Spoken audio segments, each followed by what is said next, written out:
Todd is not only a remarkable, successful 30-year titan in business with having multiple businesses that generate multiplied millions of dollars. And if that plan happens to be to build $1 million company, which I can help you do. But he's humble. He's a man of God. He's a family man. The world's news organizations are built on everything but positivity. He is an influential entrepreneur and business speaker for over 30 years. I've got to forecast. I've got to pronounce. I've got to project. I've got to share with you my ideas, my vision, my goals for not only myself, but for you. That's why he came up with his incredible concept of taking and creating a platform for people that are wired differently. And you got to understand that your habits of your person and your habits of your business and your habits of your spirituality have to lead to the North Star of who you are. We need to figure out who we want to be in life.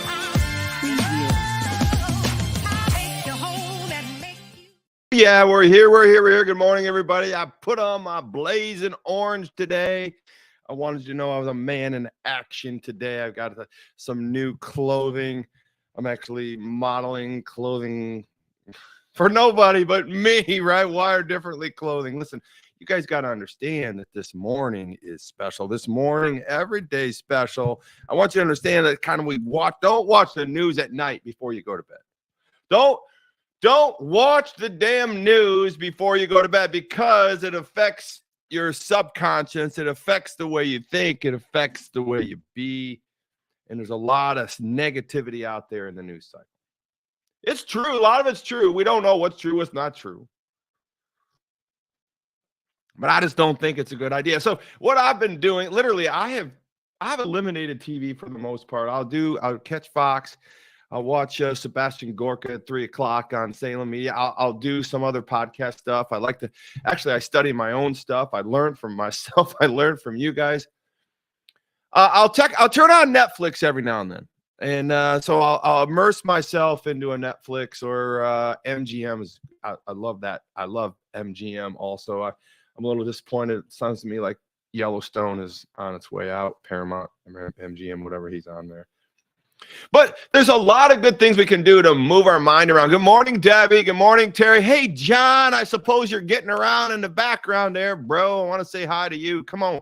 It's Motivational Thursday. I got to talk to you guys. I got to talk to you specifically. I got to talk to you about a lot of things that are going on here. And so I want to just kind of give you some updates. The Tiki Huts, it's on like Donkey Kong, man. I have put together an amazing group of people. We're going to have some 40 people there, and it's still climbing. We've got some things going on out there.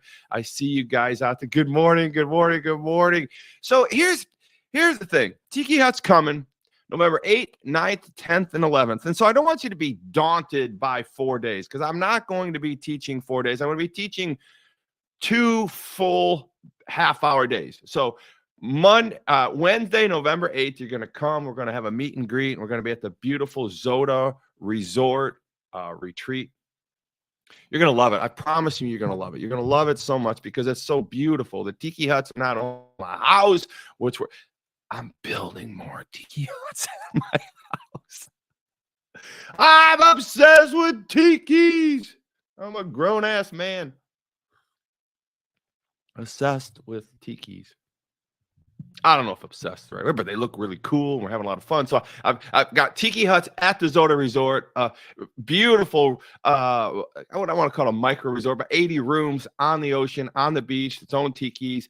It's the retreat that pays for itself. I really want to get you there. I really want you to come and be part of this wired differential moment that we're going to have there. And we're going to have this movement, this mindset, this ministry, and this mission. But Wednesday night is just fun and games, snacks and some treats, and we're all going to get together. We're going to high five. We're going to pray a little bit. We're going to talk a little bit. Some of us are going to get back together because we haven't seen each other for like the last 6 months. And the last mastermind we had at the Tiki retreat. Yeah, it's a mastermind. It's a mastermind. It's a retreat. It's all like Donkey Kong. I mean, we're going to grow you personally, spiritually, and profitably. It's all going to happen in 2 days, 2.5 days, however you want to count them. So Wednesday's a chill. Then Thursday morning, we're going to get up. Our class is going to start from 8. We're going to go from 8 to noon. We're going to have a 4-hour session. We have several breaks in there, but I'm going to be teaching on purposely I'm gonna be teaching you on growing you personally, spiritually, and profitably. We're gonna have sessions. We're gonna have breakouts. It's gonna be amazing. We're gonna be broadcasting virtually, and then that's gonna be done at noon. And you say, man, this was a lot of fun. I can't believe I got to take my notes. I got to go over my notes. This is gonna be great. And then we're gonna take off. We're gonna go on an excursion to Egmont Key in the afternoon. A leadership scavenger hunt on a deserted island of epic proportion, man. We're basically gonna own this island this time of the year. It's gonna be amazing. White sand, nobody on it, no structures, just us. Foresting for our own food and well-being, fishing for our food, and hunting. Okay, no, I'm making that up. But at the end of the day, some of you have been there. It's awesome. You're going to love it. And we're going to spend a couple hours there. Some of us who have done the Tiki Hut retreat, this portion of it, I have got a special treat for you.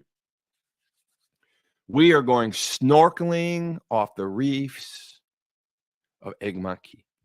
So if you don't want to do the leadership, if you already done the leadership, some of you are coming back and going to be helping with the program, and you're going to be able to go in and snorkel and do some really great things in that regard. So a lot of you are going to still want to do the excursion and leadership hunt. It's going to be great, great, great, great, great.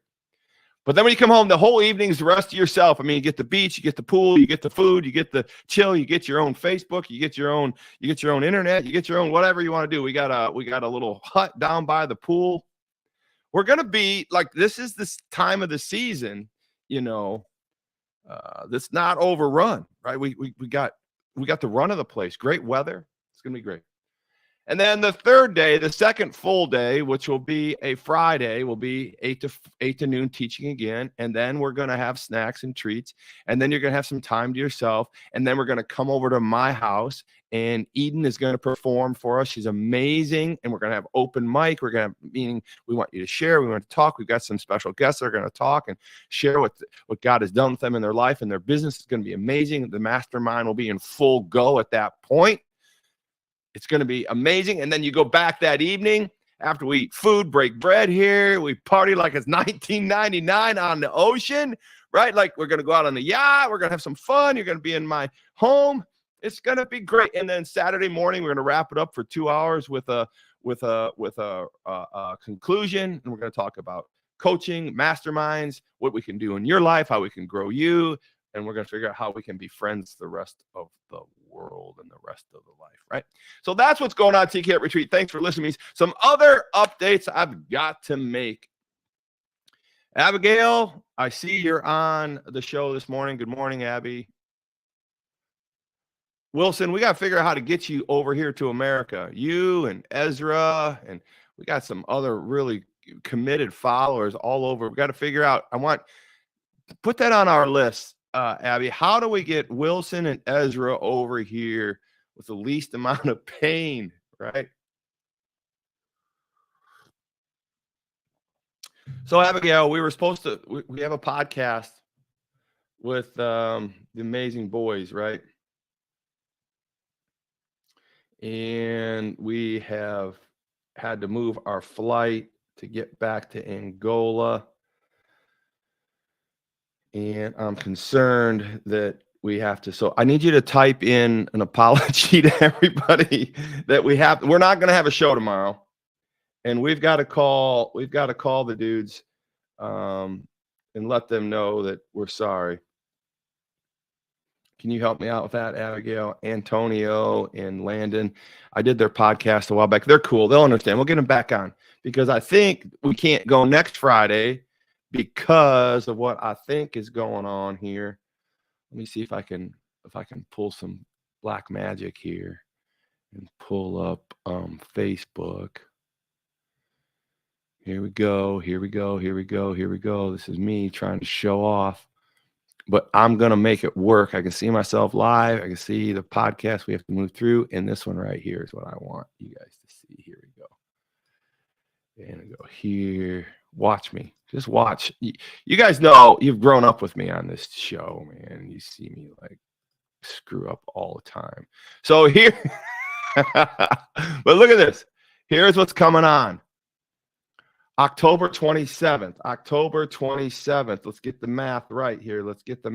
October 27th, Abigail. calendar. That is all accord. That is next Friday.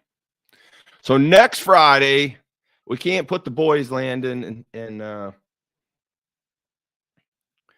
on to next Friday because we are going to be in full-on hype for next week is Sebastian Gorka. Sebastian Gorka, the emancipator of America. America First is his show. I travel all over the country with Sebastian. He's been an amazing friend. He's become even a better friend. I appreciate everything he's done for Wired Differently. He says he's wired differently. He says America's wired differently. I'm going to be at Tampa promoting the battleground again for this country, to grow this country with Sebastian Gorka, Dennis Prager, and Mike Gallagher. We're going to be there. And then the following Tuesday, I'm going to get these dates. Abby, will you put these dates, dates I'm going to be in Tampa with Sebastian and Dennis Prager and Mike Gallagher, that date. And then would you also post the following date, which is the next day, I will be at the Cigar Hut in Sarasota, just me and Sebastian alone together, talking to people. And if you want to come and be a part of that VIP, I have a one VIP ticket left. And if you somehow want to get to Sarasota and meet Sebastian and hang out with me and Sebastian and have a cigar, you've got to find a way to get to Abigail at toddsaylor.com, and we'll try and get you there, and we'll have a lot of fun. Sebastian is amazing. He's America's First on Salem Media. He's on at 3 o'clock every day, and he is a brilliant man. We're going to dive into the whole Israel-Palestinian conflict with him. And I'm going to come to you, I'm going to come to all of you, and I'm going to interview this man who worked for Donald Trump, was in the White House with Donald Trump, been in the White House, out of the White House, has his show, wrote several books, is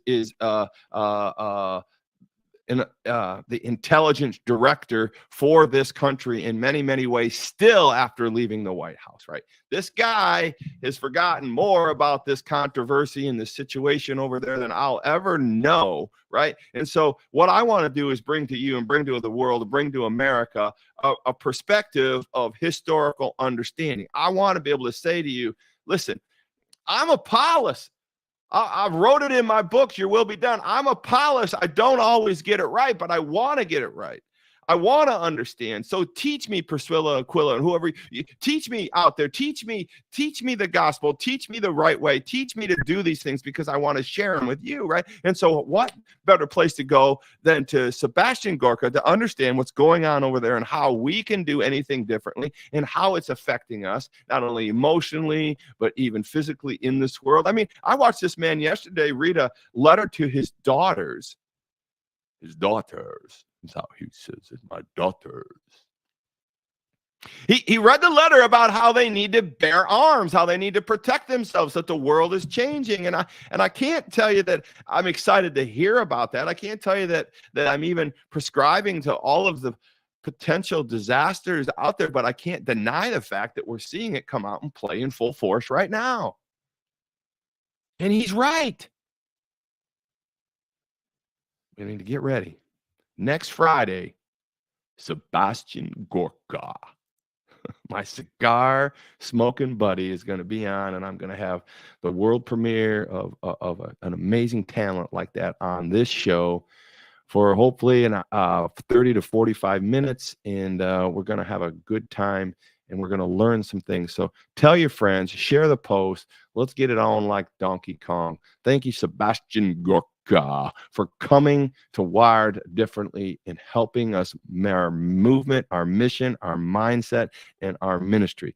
Terrific man. Spent many times with him and hours with him. You're going to love him. He's entertaining, smart, but he's going to challenge you. All right, so that's what we got going on. Well, today, I want to give a shout out. I hope Steve's out there. Steve, you out there in the gym working out at Anytime Fitness? Steve is one of my students. He's going to be at the Tiki Hut retreat, and this guy's story is amazing. I have been blessed by Steve Hagan. I have been blessed by him daily. I get to talk with him daily. He is an amazing man, amazing leader, amazing customer, amazing client, amazing human being. He just does everything on all fronts. And I got to tell you, it's been a pleasure to work with him. It's been a pleasure to see the work that we've put in him come out of him, and we've shattered any of his profitability goals that we put out in front. And we were well over 100,000 in our goals, and we crushed it. But more importantly, to see him grow in so many different ways is amazing. And there's a saying that says when the student's ready, the teacher will appear, right? Well, sometimes you got to understand, when the student was ready, the teacher appeared, and it was me. But sometimes when the student is ready, the teacher kicks ass and becomes even better because of the student, right? My dad taught me that.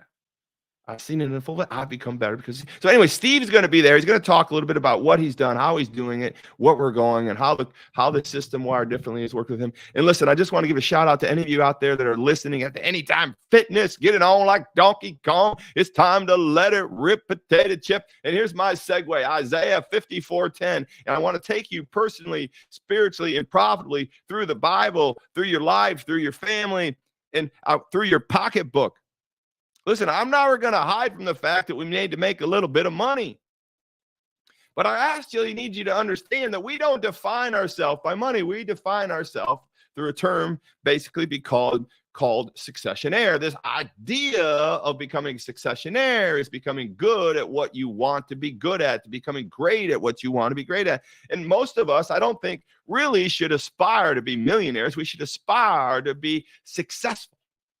We should be aspiring to be successful at what we want. And most of us really need to understand that our ability to be joyful and our ability to be happy really should be the aspirations of our successionaire journey. And so what makes us happy? What makes us joyful? We got to start with God in that regard. And so for us to understand that the ultimate goal of Wired Differently is to be a successionaire and to get the things and to be the things and to feel the way we want to feel in life, we got to understand we need to start with God. Got to start there, because success isn't success. Money is not success. Happiness and joyfulness and fulfillment is success. And so some of us find happiness and joyful fulfillment and all of that in money, but some of us don't. Some of us don't. I would like to say most of us shouldn't find that the success is in money. Now, money is going to help us, but here's what I want you to understand is my job is to grow you personally, spiritually, and profitably. And I didn't say profitably meaning dollar signs. I mean, we need to have profit in our life. We need to have joy in our life. We need to have happiness in our life. We need to have our life producing profits, fruit. So this morning, I want to just kind of talk to you about, because I was watching a video and I here we are, 18 minutes into the show. And I'm going to let it rip because I'm in a motivational mindset this morning. I'm like, I want you to get after it. Been watching some of my own videos that they play out there, and she's doing a pretty good job on that. But I want you to understand that when this video comes out in an orange shirt, that she's going to be talking about, man, what was he talking about? Isaiah 54:10. And he's also talking about the two B's, right? The bends and the becomes, the bends and the becomes. And I want to share that with you because I got two stories I want to share with you. One is Isaiah 54:10. I'm going to read it to you. Though the mountains be shaken and the hills be removed, yet my unfailing love for you will not be shaken, nor my covenant of peace ever be removed, saith the Lord who has compassion on you. And when I think about that Old Testament, right? That Old Testament Isaiah, I think about the New Testament Paul in Hebrews when he says, I will never leave you nor forsake you, for then what can man do to you, right? What can any mere mortal do to you, Todd? What can any mere mortal do to you, Carolyn? What can mere mortal do to you, Abby, Wilson, and on and on and on? What can any mere mortal do to you, right? But he's saying at first, some 700 years before Christ, Isaiah said this before Christ, 700 years before Christ. Think about that. How do they keep track of this stuff? Though the mountains be shaken and the hills be removed, yet my unfailing love for you will not be shaken, nor my covenant of peace be removed. And so I think about Hebrews 13:5 there, and I think about Isaiah 54:10, and I think about Israel right now. And what's happening is back 700 BC, what Isaiah was a prophet, and what he was doing is like foretelling on. He's like saying, man, listen, I know it's 700 BC. I know I lived before 700 BC. I know I live after 700 BC. I lived quite a long time, and I'm a wise person. I'm a prophet, and I'm here to tell you that I understand what's going on in the land of Israel. Basically, the whole world was encompassed, it was a lot smaller planet back then. Israel was a land of Israel, and the top half was Israel land, and the bottom half was land of Judah, and Jerusalem was in the land of Judah, and the top half had been taken over by the Hittites or Asbarilites. I mean, I got the name right here. I studied this.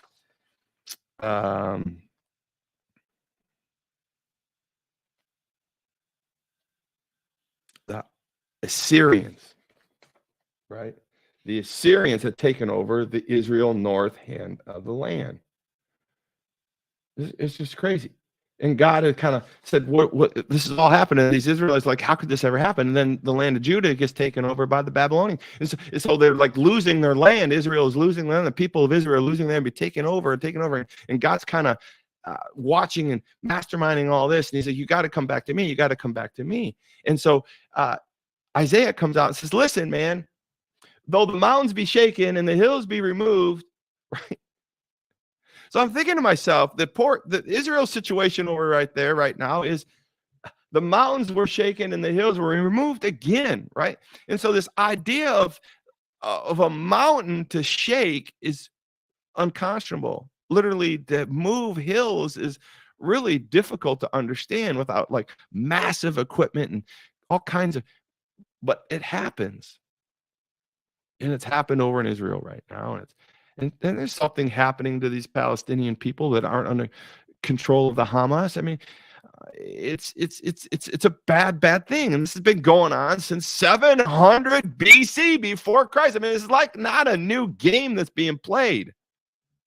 And what I want everyone to understand is that 700 BC, think about that. That's 700 years before Christ. And we're in 2023 AD. So that's 2023 years plus 700 is 2,723 years ago. A man by the name of Isaiah said, though the mountains are shaken and the hills removed, I will never leave you. I will never be shaken. I will never be removed. He was talking about this 2,723 years ago. So when I look at like what's going on in the world, I'm like, why am I so damn shocked? This has been going on. And we need to be grounded. We need to understand that anything's possible. Anything's possible, right? Rome was possible. It fell. Anything was possible. Israel was possible. It fell. All these things fall. They run these cycles. And I want you to understand, although we are the greatest nation in the world, and although we have had unprecedented success in our short time here, right? Since 1776. I mean, we're not even talking 300 years, right? I just want you to have it under perspective. And I want you to understand that this is where we're coming from. Things will be shaken, hills will be moved, mountains will be rattled, but we will stay, we will endure. And I want you to understand that I want to move into a video I saw just the other day, and I want to give you this teaching. I want to give you this breakdown. The 2 B's. I was watching a TikTok or something of that nature, and Deion Sanders comes on. It's hard not to get Deion. He's doing a great job in marketing. And it really wasn't about him as much as it was about the school. He's at Colorado, and he was visiting the girls' basketball team. And the camera started interviewing the coach and doing the videos and all that kind of stuff, but it landed on this one young lady. And they were talking about her come to the school and what had taken her through the school and how all that worked. And this is what inspired me. And I never know how these verses are going to come together. I just let God kind of do that with me. But when I watch the video and I make notes, I will show you, I'll just kind of show you kind of how this works. Through days and times, I make notes. Can you see that?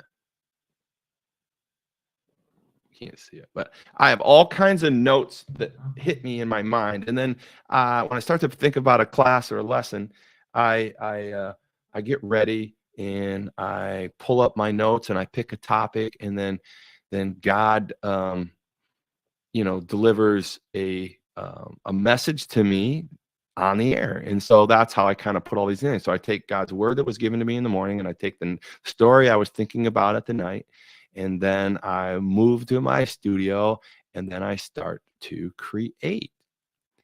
And part of the creation process is, right here. Like, there's my notes, Isaiah 54:10, and you can see to the right there the two B's we're going to talk about, what we have been and what we need to become. And so what brings me to the story right here, I wanted to show you that because I was thinking about the dog that I was and the mud that I was in, right? And I was thinking about when I was on my trip, right? And I was with my wife and my daughter and my son-in-law, and I dove into this unbelievable spring water that's been around since 2,723 years ago. This spring has been leaking into this beautiful world of ours of purity water, and I was dirty and I was muddy from being out there kayaking and canoeing, and I fell and I had dirt on me and I was muddy, and I jumped into this pristine water, right? And I cleansed myself. And that's me. Yeah. All right. That's where we're at. 2,723 years ago, Isaiah says the mountains will move and the hills will be shaken. The mountains will be shaken. The hills will be moved. Point being is it's going on then. It's going on now. It's going to always go on. And that we need to lean on our God, our Lord, our Savior for our personal growth, our spiritual growth, and our business growth. It will come together. He's promised that for us. And that is my calling to you. But as I'm watching this video, and this young lady, and she does this interview, and the interviewer says, "How do you feel?" And she had just started to experience some success in the team. And the interviewer says, "How do you feel? What does it feel like to be here?" And she looked right at the camera, and you could tell she had come from a place that not everybody's come from. She'd come from a place of becoming an overcomer. And she looked at the camera, and she said something that I'll never forget. I don't know why. I mean, it just brings me to emotions right now.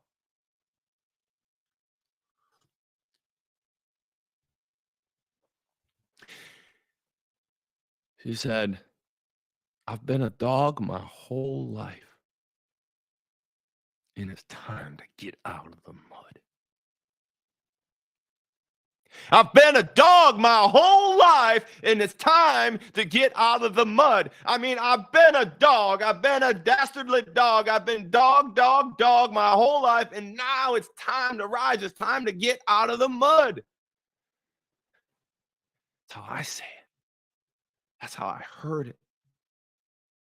And so I think about you. I think about Isaiah 54:10. I think about what's been promised to us in Hebrews 13:5. I think about what God has done. I think about the Israelites. I think about even the Palestinians that are under the spell of a criminal, savage terrorist, Hamas. But here's at the end of the day, we are dogs.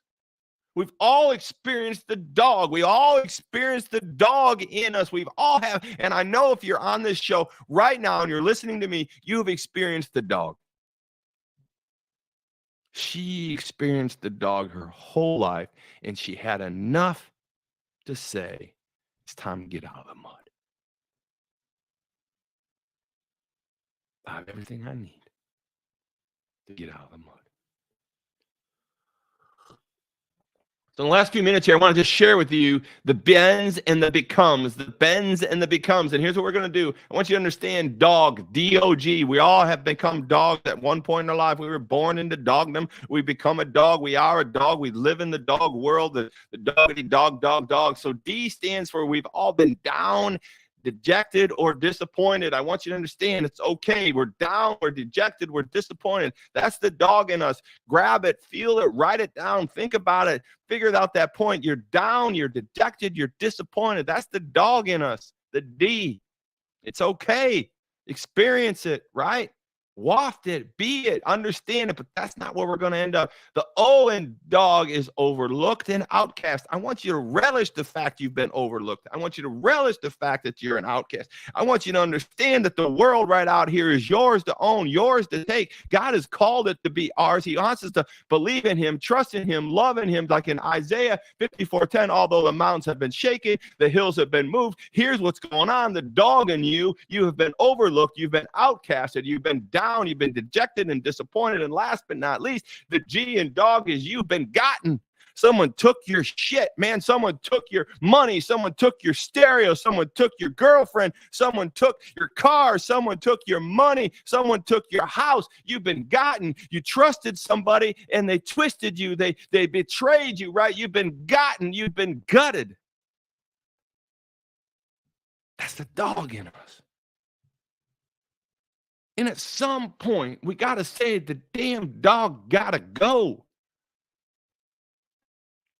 Even me in my position of life where I'm aspiring to be your coach and I tell you I've got so many good things going on. Listen to me, right? I got to tell you, I'm a dog. I've been dogged. I'm going to be a dog again. I got to get out of the dog mode. I don't want you to be a dog. Come on now. I love dogs, but the dog right now I'm talking about is the doggity dog, the damn dog that's getting dogged.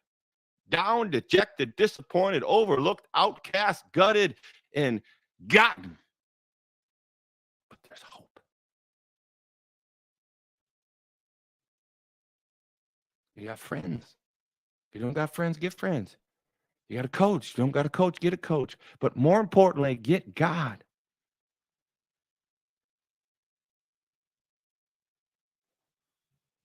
You're out there working out in the gym right now. You're listening to me in bed. You're driving somewhere. Listen, I know. I feel it. You're dogged. But it's time to not be dogged. You've been dogged. She was dogged her whole life. She said, I've been a dog my whole life. And it's time to get out of the mud. God has called us to rise out of the ashes, rise out of the mud. God has called us in Isaiah 54:10 to do the very thing, to understand that the mountains will shake, the hills will be moved, but I'll always be there. Go get it. Don't be a dog your whole life. It's time to rise and get out of the mud. So what is mud? The bends of the dog is down, dejected, disappointed, overlooked, outcast, gutted, and gotten. But the becomes is the mud. I want you to become a mudder. You need to become another mudder, man. I want you to be a mudder, a wired differently mudder, and I want you to just pump you up right now because here's what I want to help you do. I want you to become, you've been a dog. I want you to become a mudder. Mud stands for M. I want you to become a monster. I want you to become a monster. I want you to become a good monster. I want you to become a monster in your craft. I want you to become a monster in your mind. I want you to become a monster in motivation. I want you to become a monster in mindset, right? I want you to become a monster in your mission, in your movement, right? In your ministry. I want you to become a powerful monster, a monster that wins. Not a dog that's disappointed, a monster that wins. I want you to own it. I want you to be it. I want you to be masterfully measured. I want you to be a monster that's masterfully measured, right? I become M for a mud. For mudder is to become monster, to be masterfully measured. Come on now. Are you masterfully measured? 2, I want you to be you and mud. I want you to be undisputed, the king of the world. Uniquely deliberate. Uniquely deliberate. Undisputed. In person, in spirit, and in prophets. Undisputed. Undisputed in where you're going, why you're going, and how you're going there. I want you to know exactly what you want. I want you to drive for it. I want you to be undisputable in your mission, your mindset, your movement, and your ministry. I want you to be undisputed in your craft. I want you to be undisputed in your person. I want you to be undisputed in your spiritual stance. I want you to be undisputed. The mudder is a monster, massively measured and undisputed, uniquely deliberate in their uniqueality, if that's such a word. And last but not least, D is for different.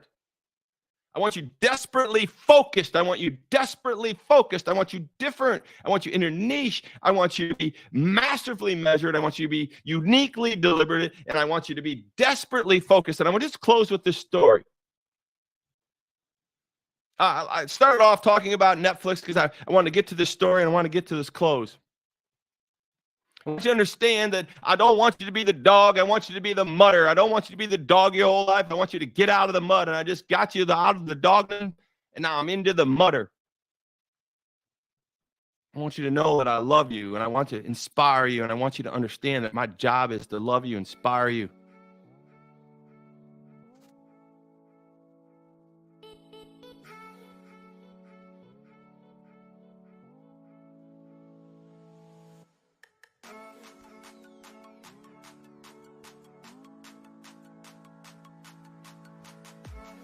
Gather your thoughts.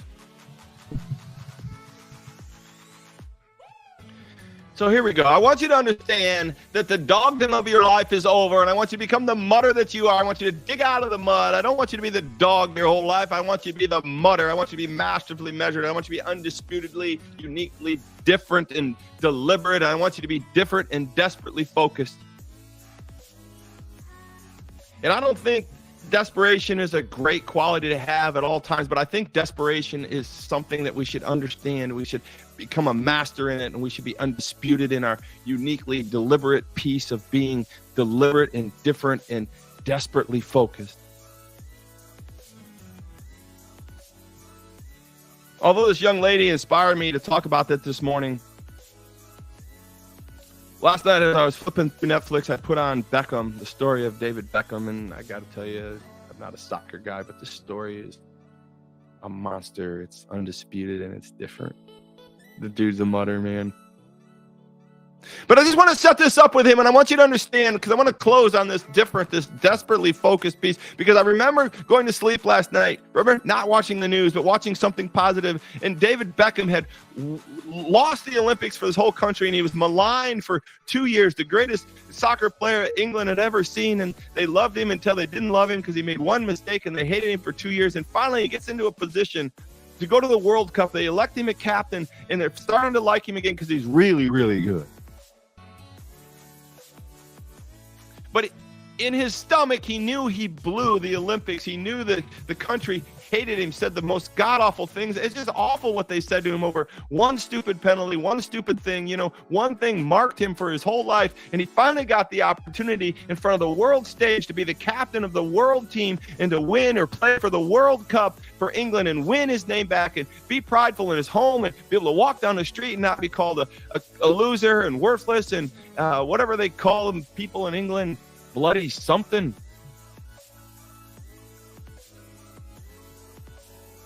And it was running out of time, and they needed to beat Argentina, and there was no way all they had to do was get one goal to get to a draw, get to the finals, to do everything they needed to do, whatever the score. It didn't matter. The whole point was that he was maligned, he was hated, and he was out there, and all he wanted to do, it wasn't to be the greatest in the world, he was desperately focused on scoring one goal.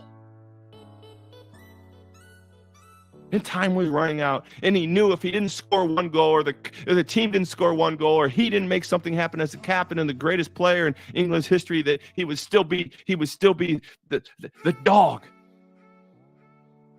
The dog that he was, the dog that they called him, the guy that lost the Olympics, the guy that did a cheap foul, that got him into trouble, the dog that he was. Awful what they called him. Awful what the tabloids did. Awful what his coach did. Awful what the people did. But he had this one chance to score one goal, to get out of the mud.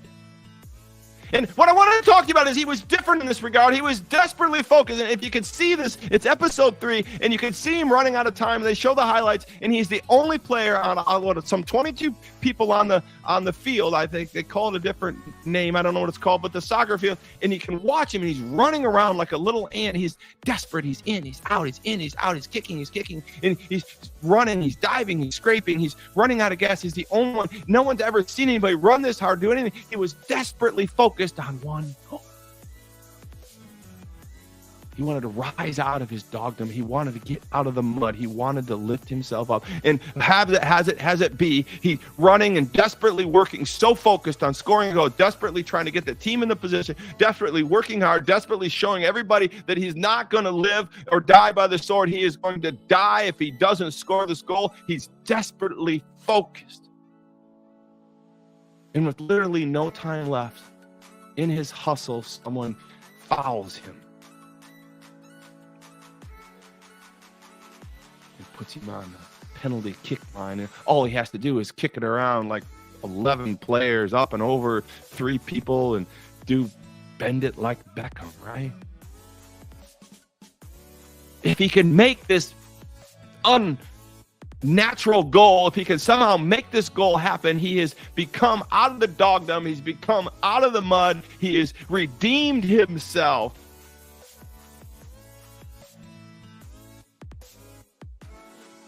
He lined up for the kick,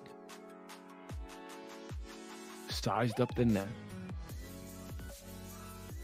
looked at the goalie, flipped his hair, and he kicked the ball and went up and went to the right, then went up again. It went over the defender's head. And then it dropped down below the goalie's head and curved to the left again and went into the top left corner of the goal.